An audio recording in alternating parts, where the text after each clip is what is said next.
तद्भक्ताय नमो नमः। ओम नमो भगवते वासुदेवाय। ओम नमो भगवते वासुदेवाय। ओम नमो भगवते वासुदेवाय। ओम नमो भगवते वासुदेवाय। ओम नमो भगवते वासुदेवाय।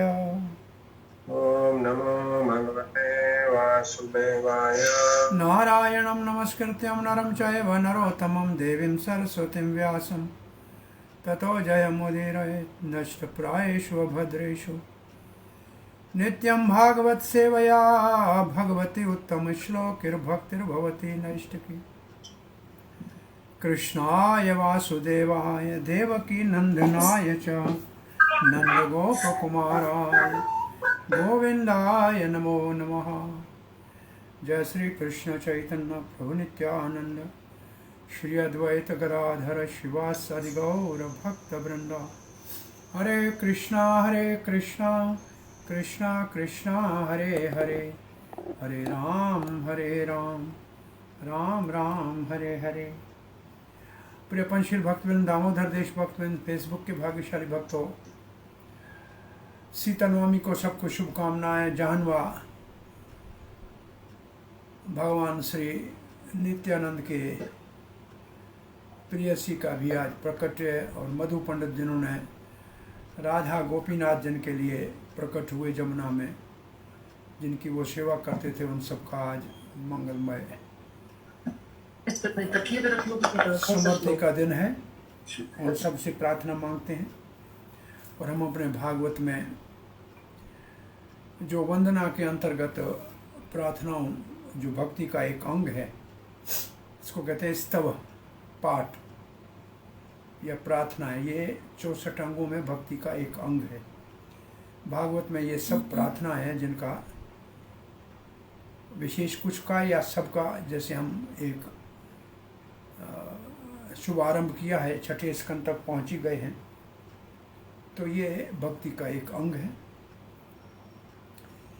हम हंस गुह्य प्रार्थनाओं में दक्ष प्रजापति भगवान को बकरे के सर से मुक्त होकर पाप की निवृत्ति के लिए प्रार्थना कर रहे हैं और भगवान प्रकट भी होंगे और पुनः वो प्रचेताओं के पुत्र के ऊपर प्रकट होंगे, फिर प्रजापति बनेंगे। परंतु वैष्णव अपराध इतना गहरा होता है कि फिर भी नारद जी का अपराध कर देंगे, उसको श्राप दे देंगे। पहले ब्राह्मण थे दक्ष, परंतु शंकर के अपमान के पुत्र, परंतु वो क्षत्रिय के प्रचेताओं के पुत्र के रूप में प्रकट हो रहे हैं। तो सावधानी बहुत इसमें सीखने की है। फिर भी प्रार्थना उनके साधन में बहुत अच्छा अंग है। कल हमने 32वां श्लोक पढ़ा था।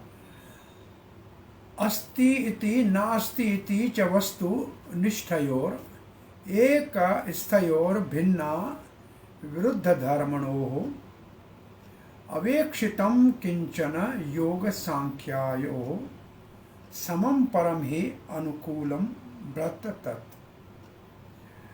तो विशेष रूप से बात ये थी कि दो प्रकार के, एक भक्ति के मार्ग वाले हैं और एक ज्ञान के मार्ग वाले।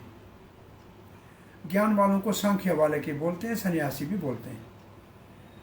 तो ये दोनों एक ही भगवान को ढूंढ रहे हैं। एक कहते हैं भगवान का कोई रूप नहीं है, दूसरे कहते हैं रूप है। एक कहते हैं साकार है, दूसरे कहते हैं निराकार है। तो दोनों ढूंढ तो रूप को रहे हैं, एक न कह रहे हैं, एक हाँ कह रहे हैं।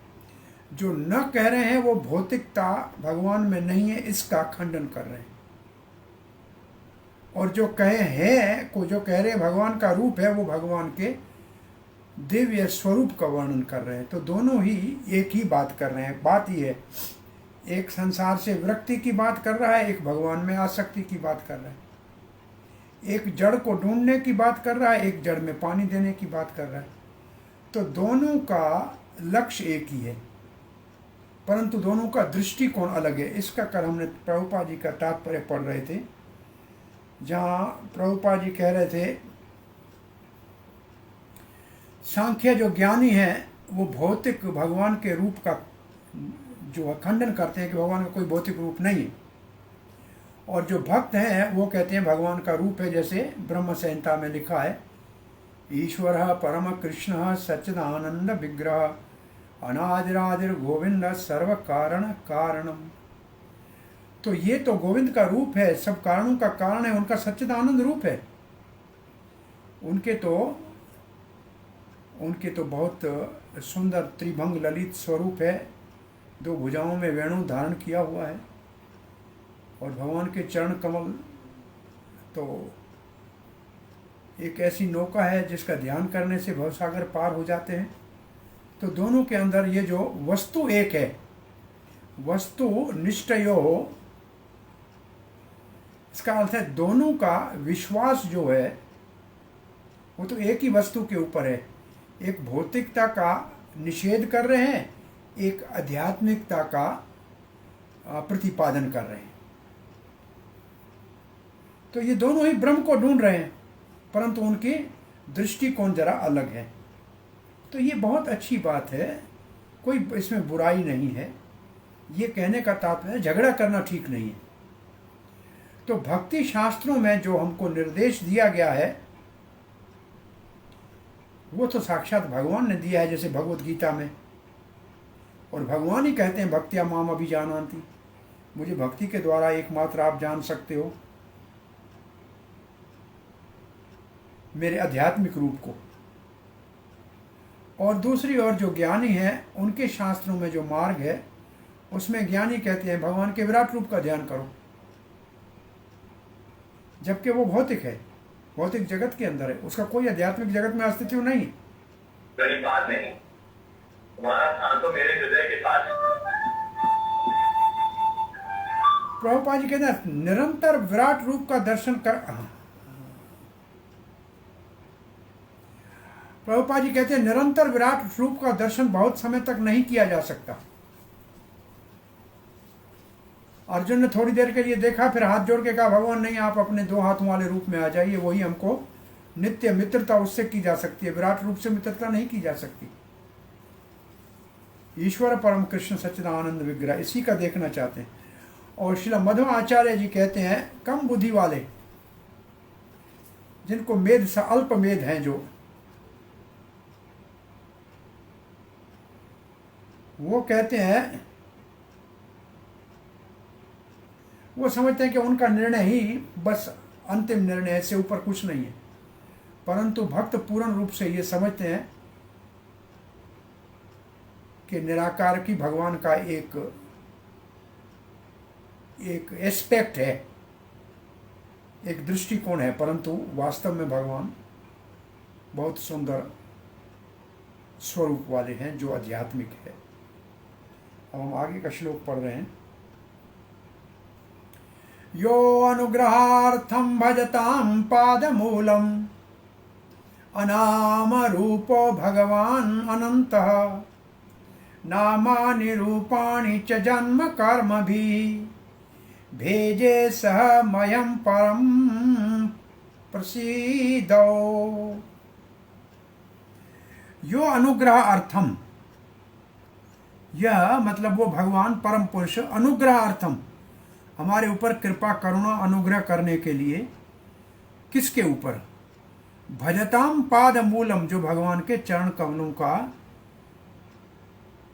भजन करता है, का मतलब सेवा करता है, भक्ति करता है। तो क्या कहते हैं? अनाम रूप भगवान अनंत, कोई नाम और रूप भगवान अनंत का नहीं है। कौन सा नाम रूप नहीं है? भौतिक नाम रूप नहीं है। परंतु नामानि रूपाणि च जन्म कर्म भी, परंतु भगवान अवतार लेते हैं तो उनका नाम भी है, रूप भी है, और जन्म भी है, और कर्म भी है। भेजे, ये जो शब्द भेजे है का मतलब जो भगवान प्रकट होते हैं, समयम, वो भगवान हमारे ऊपर प्रसन्न हो जाएं, वो परम पुरुष भगवान हमारे ऊपर कृपा करें। तो दक्ष कहता है परम पुरुष भगवान जो अचिंत्य रूप से सर्वशक्ति संपन्न है, सर्व ऐश्वर्य परिपूर्ण है, जिनका कोई भौतिक नाम रूप या लीला भौतिक नहीं है, परंतु वो सर्वव्यापक है, फिर भी बड़ी भक्तों के ऊपर कृपा करने के लिए, जो उनके भक्तों चरणों कमलों की सेवा करते हैं, उन भक्तों के ऊपर अनुग्रह करने के लिए वो अपने दिव्य नाम, गुण, रूप और लीला से प्रकट होते हैं। वो भगवान जो अनंत है, जो नित्य है, जो सच्चित आनंद है, वो हमारे ऊपर प्रसन्न हो, हमें हमारे ऊपर कृपा करें। अनंत भगवान जिनका कोई भौतिक नाम रूप नहीं है, परंतु जब वो प्रकट होते हैं तो जन्म लेते हैं, नाम होता है, क्रियाएं होती हैं। वो भगवान हमारे ऊपर कृपा करे, हम भगवान के चरण कमलों का सेवा करें। चक्रवर्ती बात करें, दो शास्त्रों का वर्णन किया, भक्ति का शास्त्र और ज्ञान का शास्त्र, जिसमें एक कहता है भगवान के गुण हैं, दूसरा कहता है भगवान के गुण नहीं है। अब दक्ष यहाँ हैं, वो भगवान को कह रहे हैं, प्रार्थना कर रहे हैं कि कृपा करो। कौन से भगवान को कह रहे हैं? जो भक्तों के ऊपर अनुग्रह करते हैं। और भक्तों के अनुग्रह के ऊपर भगवान कौन करते हैं? जो साकार हैं, जो अवतार लेते हैं।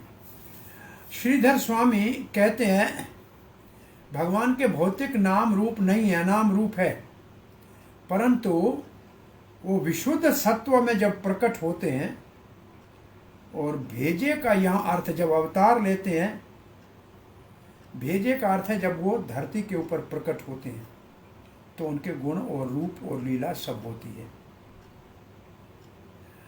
प्रभुपाद जी लिखते हैं इस विषय में मुख्य शब्द है अनाम रूप, और श्रीधर स्वामी कहते हैं प्राकृत नाम रूप रहितो अपि, मतलब प्रकृति के भौतिक कोई भी भगवान का रूप नाम नहीं है, फिर भी अनाम शब्द जो है उसका मतलब है कोई नाम नहीं है। इसका अर्थ है भगवान का कोई भौतिक नाम नहीं है।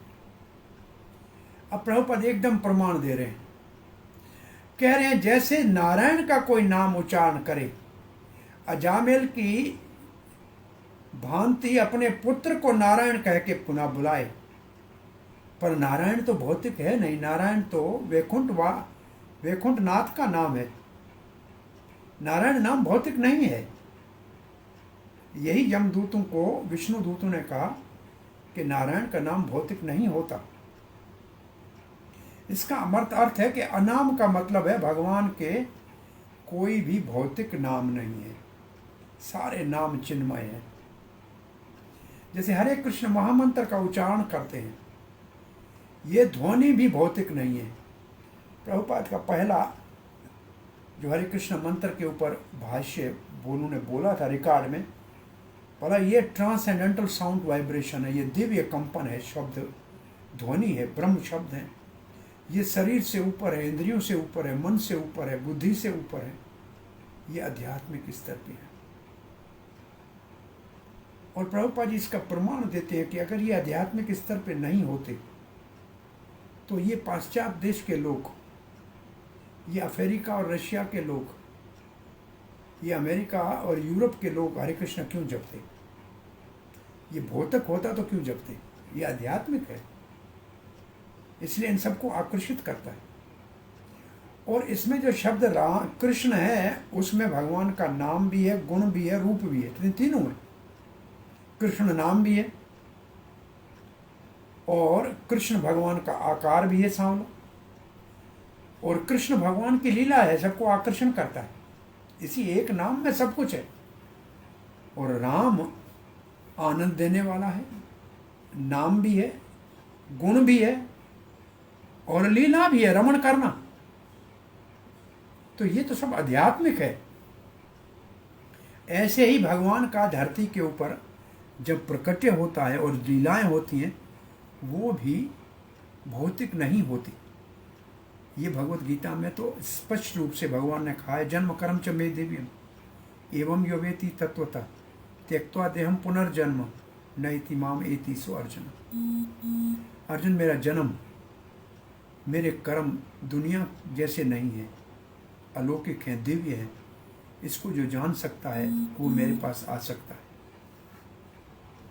भगवान भक्तों के ऊपर अहितों की कृपा करने के लिए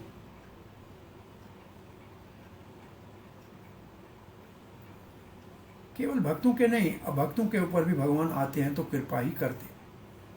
तब भौतिक जगत में आते हैं और अपने नाम रूप गुण का सबको परिचय देते हैं। और ये सब दिव्य हैं। कम बुद्धि वाले नहीं समझ पाएंगे कि भगवान के नाम रूप गुण लीला को, परंतु भक्त तो उनका आनंद लेते हैं। वो नहीं समझ पाएंगे तो कहेंगे भगवान का कोई नाम रूप नहीं है।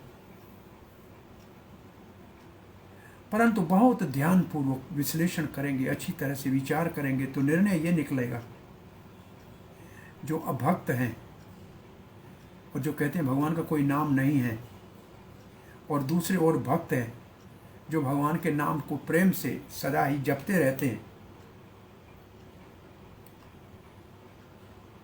एक दृष्टि से दोनों ही एक ही बात कर रहे हैं। एक कहते हैं भौतिक नाम का नहीं है, एक कहते हैं आध्यात्मिक नाम है, लेकिन बात दोनों भगवान की कर रहे हैं। विषय तो दोनों का भगवान ही है।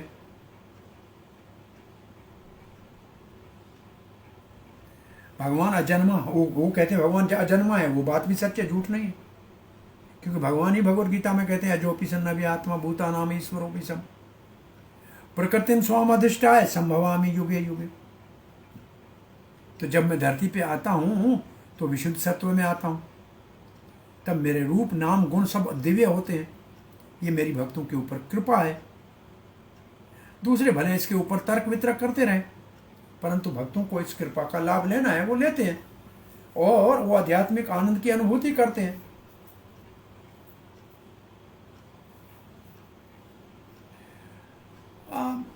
कुछ लोग कह सकते हैं कि भगवान कुछ नहीं करते।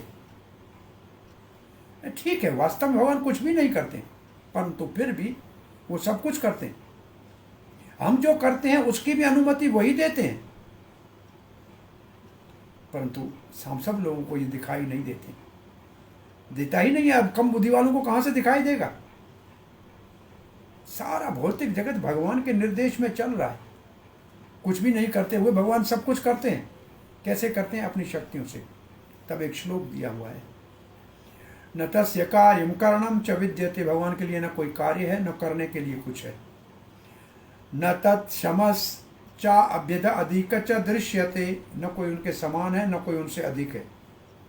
परास्य शक्ति विविधैश्वरते। भगवान की परम शक्तियां हैं बहुत सारी, उनके द्वारा सारे काम होते हैं। स्वाभाविकी ज्ञान बल क्रिया च। एक स्वरूप शक्ति है, एक ज्ञान शक्ति है, एक बल शक्ति है, क्रिया शक्ति। ये श्वेताश्वर उपनिषद का श्लोक है चैतन्य मध्य लीला में। स्वयं भगवान को कुछ भी करने की आवश्यकता नहीं है, परंतु वो सब कुछ अपने शक्तियों के द्वारा करते हैं। वास्तव में प्रभुपाद कहते हैं भगवान का नाम तो नित्य सदा शाश्वत है ही, और भगवान की लीलाएं भी दिव्य हैं। भगवान को कभी कभी कहते हैं गुण कर्म नामा को। भगवान का जो नाम है वो दो प्रकार से होता है, या गुण के का आधार पे होता है या कर्म के आधार पे होता है। जैसे कृष्ण है, ये भगवान के गुण के आधार पे नाम है, सबको आकर्षण करने वाले, क्योंकि सबको आकर्षित करता है, इसलिए ये गुण के आधार पे नाम है। अब लीला के आधार कर्म पे आधार पे नाम है। गोवर्धन धारण किया तो गिरधारी हो गए, असुरों को मारा तो मधुसूदन हो गए, अघासुर को मारा तो अघनिशूदन हो गए। तो ये है कर्म के आधार पे नाम। एक भगवान के मुख्य नाम होते हैं, एक गौण नाम होते हैं। जैसे कृष्ण है मुख्य नाम है, ईश्वर है गौण नाम है, परमात्मा गौण नाम है। इसलिए प्रभुपाद को जब कहा कि गॉड कॉन्शियस सोसाइटी बनाओ, बोला नहीं, हम कोई ऐसा नाम नहीं देना चाहते जिसके ऊपर कोई अपने अर्थ निकाले। हम तो वास्तविक जो भगवान का अनादि नाम है, नित्य शाश्वत नाम है, जो मुख्य नाम है, वो देना चाहते हैं। कृष्ण भावना अमृत संग। तो भगवान को कभी अभक्त अनाम भी कहते हैं। इसका मतलब भौतिक नाम नहीं है। उनके कर्म और उनके नाम सब आध्यात्मिक है।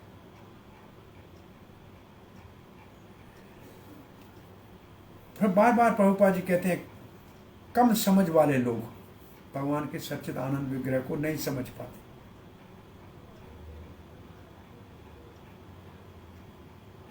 परंतु भगवान तो धरती पे आते हैं तो उनका मुख्य आने का उद्देश्य परित्राणाय साधूनाम विनाशाय च दुष्कृताम। ये भगवान ने कुरुक्षेत्र के युद्ध व्यूह में भक्तों की रक्षा करके असुरों का संहार करके दिखाया।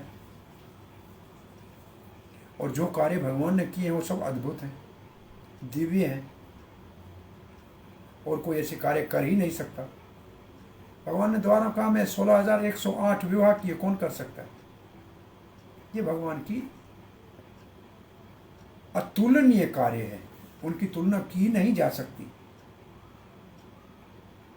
और भगवान ने बहुत से अनेक विचित्र अद्भुत कार्य किए, फिर भी प्रभुपाद कहते हैं उनका वास्तविक नाम कृष्णस्तु भगवान स्वयं।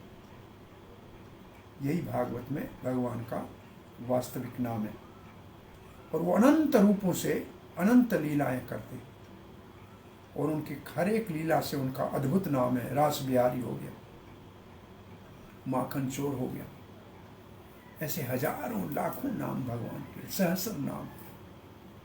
आगे के श्लोक में कहते हैं, यह प्राकृति ज्ञान पथै जनानां यथाश्यम देहगतो विभाति यथानिलः पार्थिवम् आश्रितो गुणान् स ईश्वरो मे कुरुतां मनोरथम। स ईश्वर, वो ईश्वर, मेरा, दक्ष कहता है, कुरुतान, मेरी इच्छा को पूरा करे, मनोरथम, जो मेरी भगवान आपकी भक्ति करने की इच्छा है, मनोरथ है, वो पूरा कीजिए। कौन सा भगवान पूरा करे? यह जो भगवान प्राकृतः, प्राकृत का मतलब अपने आध्यात्मिक स्तर से नीचे भौतिक स्तर पे,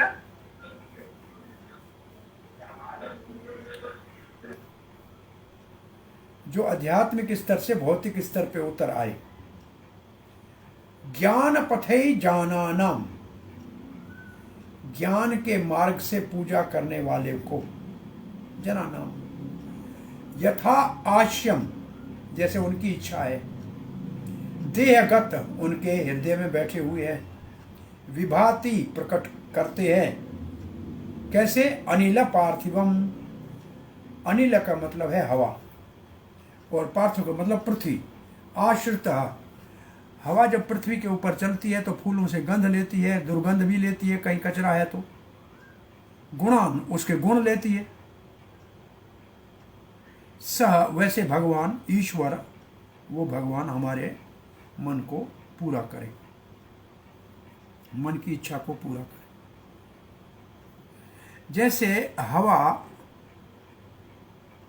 धरती के ऊपर जब बहती है तो फूलों से उनकी सुगंध लेती है, और कभी मिट्टी है तो उसके अंदर वो रंग भी आ जाता है, जैसे होली में गुलाल का रंग दिखता है, और कहीं दुर्गंध भी दिखती है। ऐसे भगवान जो नीचे स्तर के पूजा करने वाले हैं, अथवा देव देवी देवता की पूजा करने वाले हैं, जो अपनी इच्छा को पूरा करना चाहते हैं, तो उनके लिए देवता के माध्यम से कार्य करते हैं, अपने असली रूप में नहीं आते हैं।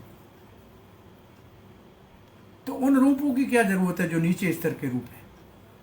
मैं तो वास्तविक भगवान आपके पूजा करता हूं, आप मेरी इच्छा पूरी कीजिए। भगवान सब प्राणियों के हृदय में प्रवेश करते हैं, जो अभी कच्चे हैं, इमेच्योर है, ज्ञान के मार्ग में है। वो तो अपने को जीव मानते हैं, भगवान को ही जीव जैसा समझते हैं। उनका भाव ऐसे है जैसे हवा के अंदर दुर्गंध और सुगंध और मिट्टी होती है, परंतु वो भगवान हमारी इच्छा पूरी करे। चक्रवर्ती बात कहते हैं, ये तो बहुत बात स्पष्ट है कि भगवान और जीव में बहुत बड़ा अंतर है। भगवान तो अनंत ज्ञान के सागर हैं, जीव तो बेचारा अल्पज्ञ है। ये बातें 24वें और 25वें श्लोक में हम पढ़ के आए, और 26 और 27 श्लोक में यह भी कहा गया है कि भगवान के साकार और निराकार दोनों रूप हैं। और साधक के अनुभव के अनुसार दोनों की अनुभूति होती है। ज्ञानी निराकार रूप को करता है, भक्त साकार रूप का अनुभूति करता है। आगे 28 से 30 श्लोक तक, 29 और 30 में, ये भौतिक जगत भी भगवान का रूप है ऐसा माना गया है, क्योंकि वो भगवान की शक्ति है, परंतु वो भगवान के स्वरूप से उत्पन्न नहीं होते। 31 और 32 श्लोक में ये कहा गया है भक्ति और ज्ञान, इनके जो शास्त्र हैं वो एक भगवान को ही ढूंढ रहे हैं, परंतु उनका रास्ता अलग अलग है। तो अब दक्ष जो है ये बताना चाह रहे हैं कि जो कहते हैं कि जीव और भगवान में अंतर नहीं है, और जो ज्ञान के मार्ग वाले हैं वो तो अपनी जगह पे हैं, लेकिन मैं भगवान आपको प्रार्थना करते हूं कि मेरी इच्छा पूरी कर।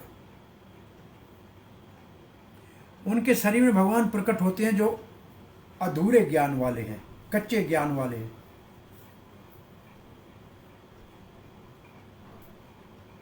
उनको लगता है भगवान हमारे जैसे जीव है। और उदाहरण है, हवा में सुगंध और दुर्गंध को हवा समझना तो ठीक नहीं है, हवा तो निर्लेप है। श्रील प्रभुपाद लिखते हैं निराकारवादी, निर्विशेषवादी, वो ये विचार करते हैं देवता और भगवान में कोई अंतर नहीं। मायावादियों की उपासना है पंचदेव उपासना, उसको कहते हैं पंच उपासना। वो विष्णु की भी उपासना करते हैं, शंकर जी की भी उपासना करते हैं, गणेश की भी उपासना करते हैं, देवी की भी उपासना करते हैं, और सूर्य की उपासना करते हैं। ये पंचदेव उपासना, इसको कहते हैं पंच उपासना। विष्णु, शंकर, गणेश, देवी और सूर्य, परंतु किसी एक को भगवान नहीं मानते, सभी भगवान है ऐसे मानते। वो भगवान के रूप में विश्वास नहीं करते, वो केवल मन से विचार करते हैं कि ये 5 देव हैं, ये भगवान है। प्रभुपाद ने ये 4-5 के नाम लिखे हैं, इसको पंच उपासना कहते हैं।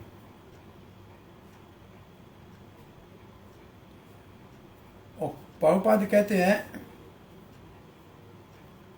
दक्ष यहाँ पंच उपासना नहीं करना चाह रहा है, दक्ष तो यहाँ भगवान कृष्ण की उपासना करना चाह रहा है। इस विषय में विश्वनाथ चक्रवर्ती ठाकुर ने कहा है भगवान और जीव में बहुत बड़ा अंतर है। सर्वम पुमान वेद गुणांश्च तज्ञो न वेद सर्वम ज्ञान अनंतम ईडे, ये 24-25 श्लोक है। भगवान तो सर्वत्र है, सर्वव्यापक है, सर्वशक्तिमान है, जीव थोड़ी है। भगवान कृष्ण भगवद गीता में कहते हैं मैं सबको जानता हूं परंतु मुझे कोई नहीं जानता। ये है भगवान और जीव में अंतर। और भागवत के प्रार्थनाओं में कुंती महारानी कहती है आप अंदर और बाहर रहते हैं, सर्वत्र हैं, आपको हम कैसे जान सकते हैं। बद्ध जीव भगवान को नहीं समझ सकता, वो कितना भी ज्ञान से चर्चा करे, विचार करे, सोचे, अनुमान लगाए, परंतु भगवान को नहीं समझ सकते। भगवान को केवल भगवान की कृपा से ही जाना जा सकता है। भगवान जब तक स्वयं किसी के ऊपर कृपा करके प्रकट न हो तो कोई नहीं जान सकता है। ऐसे भागवत में लिखा है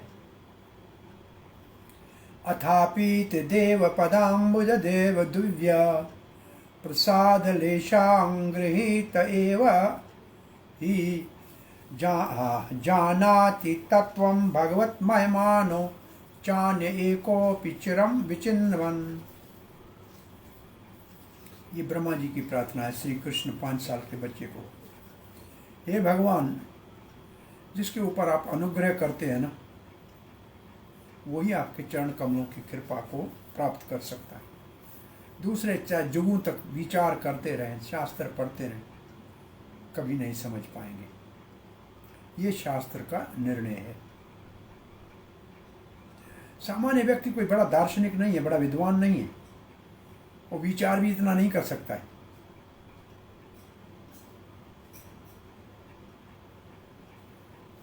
परंतु अगर कोई सेवान्मुख ही जीवाद स्वयं ही ऊपर स्पर्त्याद, अगर सेवा करेगा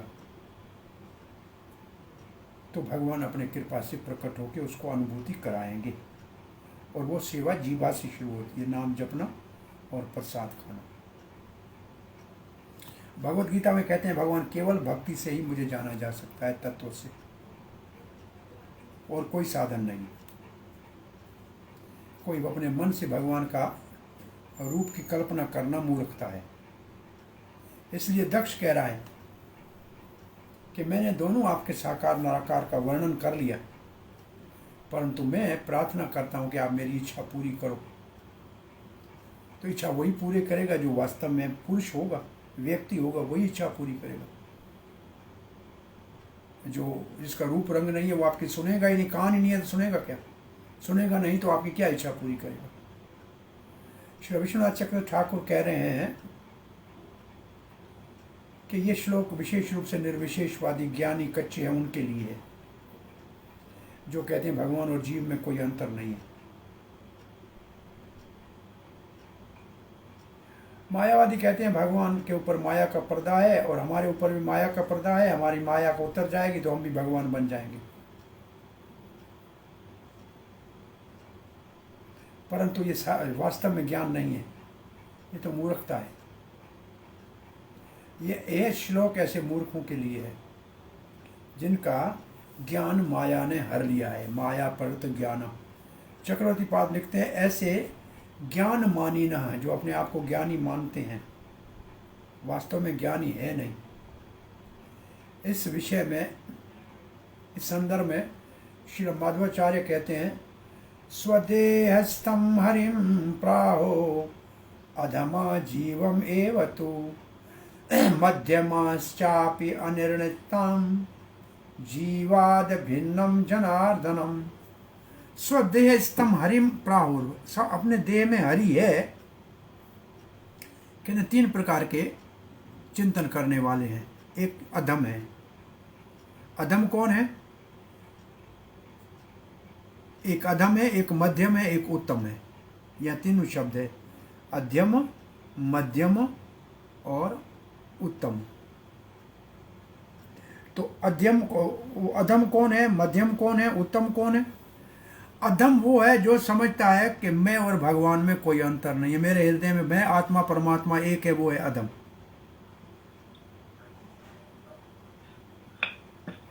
बस जीव को उपाधि है, भगवान उपाधि रहते, उनकी भाषा ये है। जैसे उपाधि समाप्त हो जाएगी, शरीर छूट जाएगा, जीव परमात्मा हो जाएगा, भगवान में विलीन हो जाएगा। इसके लिए एक उदाहरण देते हैं, घट आकाश पट आकाश। घट आकाश, घट का मतलब मिट्टी का मटका, उसके अंदर जो खाली जगह है उसको घट आकाश कहेंगे। उसको तोड़ दो, वो नहीं रह गया, तो जो उसके अंदर जो जगह थी वो सारी बड़ी जगह से जहाँ मिलके एक हो गई। घट आकाश मट आकाश। जो घट आकाश वाला जो है पट आकाश, वो आपस में मिलके एक हो गया। यहाँ हमारे शरीर को मटके से तुलना की जाती है और बाहर जो है सारा वो आकाश है। मटका टूटा, सब दोनों मिलके एक हो गए। ये उनका सिद्धांत है। मध्वाचार्य कहते हैं ये है अधमों का, जो नीचे स्तर के हैं उनका तर्क वितरक है ये। इससे ऊपर है मध्यम। वो कहते हैं कि भगवान है जो सारे कामों को चलाता है, जीवों का भी स्वामी है, उसको कहते हैं मध्यम। परंतु उत्तम वो है जो परम पुरुष भगवान को, सच्चिदानंद विग्रह को समझे। पुराण अनादि दी गुणकम स सर्वजीव विलक्षणम। उनका रूप पूर्ण रूप से आध्यात्मिक है, सच्चिदानंद रूप है और जीव से बिल्कुल विलक्षण है।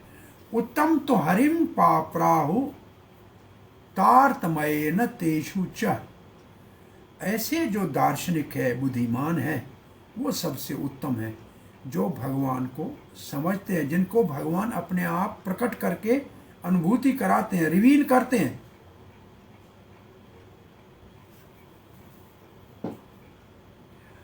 भौतिक जगत में तो लोग कहते हैं 33 करोड़ देवता हैं,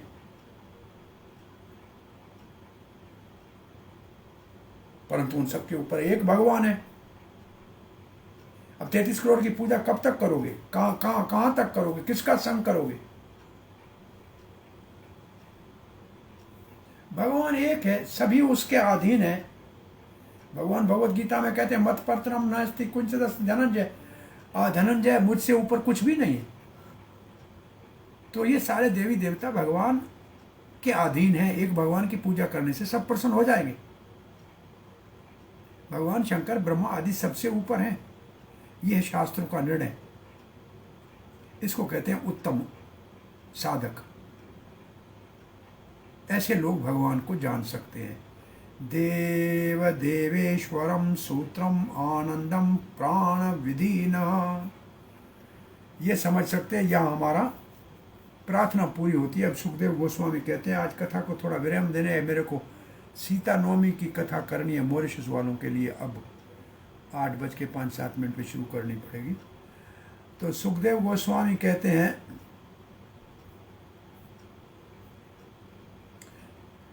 महाराज परीक्षित, भगवान जो भक्तों से बहुत स्नेह करते हैं, दक्ष के प्रार्थना को सुनकर अगमर्शन जगह में जहां वो प्रार्थना कर रहे थे, भगवान प्रकट हुए। गरुड़ के ऊपर, कंधों के ऊपर आरूढ़ भगवान वहां आ गए और उनके 8 भुजाएं थी और उन 8 भुजाओं में चक्र था, शंख था, तलवार थी, ढाल थी और धनुष था, बाण था और एक रस्सी थी और एक गदा थी और पीला पीतांबर पहना हुए थे और स्वयं सांवले रंग के थे। वैजंती माला पहनी हुई थी छाती तक, छाती पे कौत्सव मणि थी। माला तो घुटनों तक बड़ी होती है और कौत्सव मणि थी। श्रीवत्स का चिन्ह था और सर के ऊपर बड़ा सुंदर मुकुट पहना हुआ था। पाँव में पायल थे, कानों में कुंडल थे, मकराकार कुंडल थे और कमर के ऊपर स्वर्ण पट्टा बंधा हुआ था। तीनों लोगों को आकर्षण करने वाले अपने संग में नारद को लाए थे। नंद सुनंद उनके सेवक थे और देवता भी आए थे और सिद्ध और चारण और गंधर्व भगवान की प्रार्थना कर रहे थे। तो यहाँ भगवान प्रकट हुए। अब भगवान दक्ष को उसकी प्रार्थनाओं का फल देंगे। दक्ष ने जब ये भगवान का अद्भुत रूप देखा, थोड़ी देर के लिए भयभीत भी हुआ, परंतु फिर एकदम प्रसन्न हुआ और दंड की तरह दंडवत प्रणाम किया भगवान को बड़े आदर के साथ।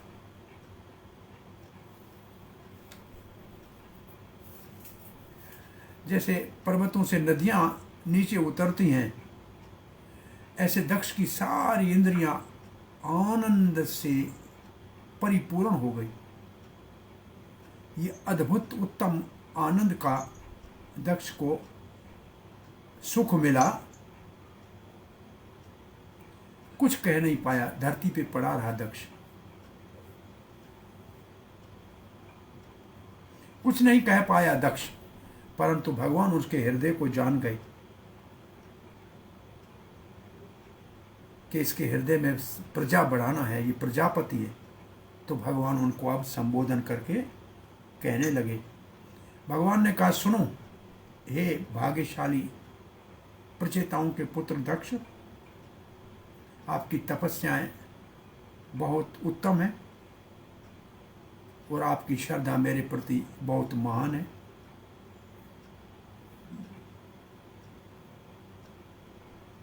हे प्रजापति दक्ष,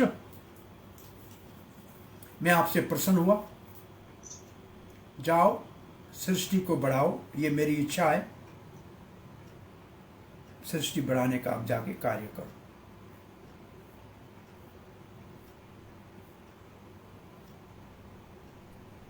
ब्रह्मा शिव मनु और सारे देवता ऊपर लोगों के और आप प्रजापति, आप सबको सृष्टि को बढ़ाना है, सबके हित का कार्य करना है।